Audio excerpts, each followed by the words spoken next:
আষাঢ়ের সন্ধ্যায় আলোর মালায় সেজে উঠল ফালাকাটার বালা সুন্দর গ্রামের বকরিবাড়ি বাজার। কেন জানেন? আয়োজন করা হলো ব্যাঙের বিয়ের। ভালো ফসল ফলবে জমিতে, এই আশায় এলাকায় গ্রামবাসীরা ব্যাঙের বিয়ের আয়োজন করেছিলেন। আনা হয়েছিল বাজনা, রাখা হয়নি কোনো ত্রুটি।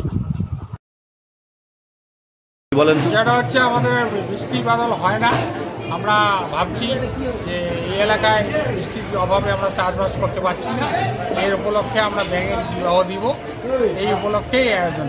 আমরা বেশ অনেক দিকেই করে আসছি, তো ব্যাঙের বিয়ে দিলে বৃষ্টি হয়, এটাই আশাপ্রদ করি, আশা আমাদের সম্পূর্ণ হয়েছে।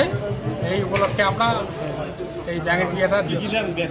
আয়োজন দুটা মাত্রামাত্রি ব্যাঙ ধরেছি, হ্যাঁ, ধরে আসে ওদেরকে আমরা সিঁদুর পড়াই দিয়ে বিবাহটা দেব। তো এখান থেকে বাজনার তালে এলাকার মহিলারা ডুডুয়া নদী থেকে বিয়ের জল ভরতে গিয়েছিলেন। সাজানো হয় ছাদনাতলা। পাত্র ও পাত্রীকে আনা হয়েছিল স্থানীয় এক পুকুর থেকে। বিয়ের সকল নিয়ম পালন করা হয়। গ্রামের শিশু থেকে বৃদ্ধ সকলেই এই বিয়ে দেখার জন্য হাজির হয়েছিলেন।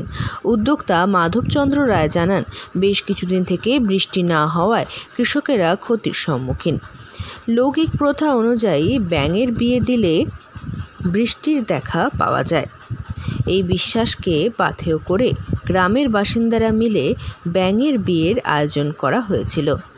বৃষ্টি হলে ফসল ভালো হবে, তার জন্যই এই আয়োজন তাদের। শুভ দৃষ্টি থেকে শুরু করে সিঁদুর দান সবই হলো এই বিয়েতে।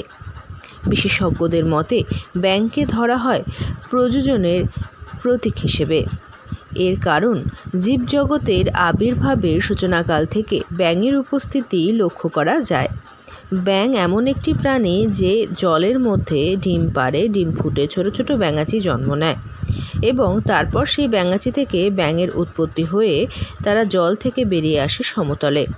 এছাড়াও দেশ বিদেশের বিভিন্ন জায়গায় রয়েছে ব্যাঙের মূর্তি।